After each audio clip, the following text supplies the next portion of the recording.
Hi everyone, I got an actual camcorder, which means that the quality is a little bit better so you can see how bad my skin is now! Woo! But anyway, I wanted to do a bit more with this channel and exposing the modern rock and roll scene, especially in Seattle, but as a whole as well, and especially grungy stuff.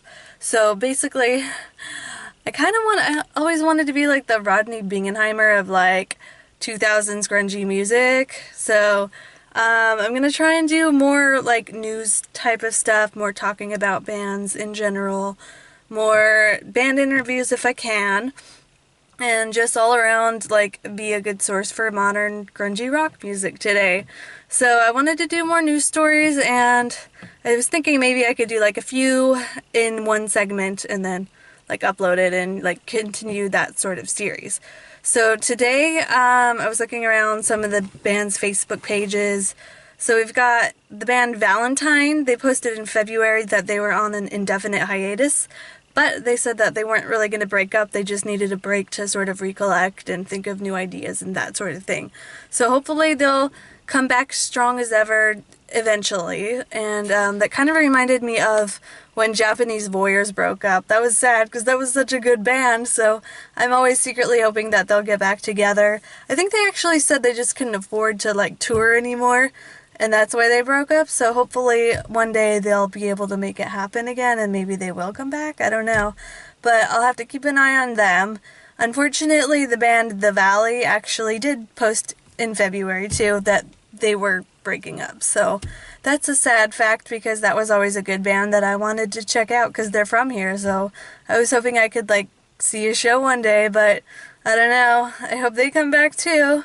Who knows? A lot of bands do come back, but not everyone does, so that'll be kind of sucky.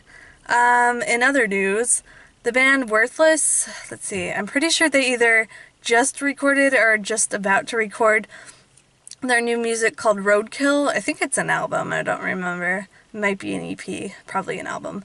So that'll be nice to hear and see what it's like coming up soon here. I'm like excited for their stuff because they sound like a dirtier version of like Nirvana, but I don't know if they'll like keep down that path or if they'll sound different, so I'm like really curious about it now. It'll be exciting to see. The band Wiskey and Speed are starting to play shows again. I think they sort of took a break just to like, I think some of the members were like doing things or something, so I've been noticing them post shows more, so if you're in Australia especially, you might want to check them out and see if you can catch one of their shows. They're like total chaotic punk rock viber type guys. They have a mixture of metally, grungy, rocky, hard rock, punk, all over the place with good rock music, so that'll be a fun show if you can catch them. And lastly, the band Senium. The singer, Andrew McNicholas, he has a new fuzz pedal company, I guess, called Mid-Valley FX. So they're like putting together actually making fuzz pedals and selling them, which I think is super rad because the world needs more distortion, right? That's like, it was always my favorite thing. That's kind of one of the reasons I like rock and roll, is because distortion is like such an addiction. It just sounds so good and fuzzy and heavy and warm, and I love it. So anyone that like makes fuzz pedals, that's like super impressive to me, and I love that. And they also have a new single coming out soon. I don't know if they have a date yet, but it's called Lesson 1. So that'll be interesting to hear. They have pretty good music. And yeah, it'll be cool to check them out. I'm gonna put the bands, I'll probably put like the names of each bands I talked about in the title, and then I'll link them down below so you can check them out. And I hope I can continue this sort of thing, just talk about bands more often. And yeah, see you later.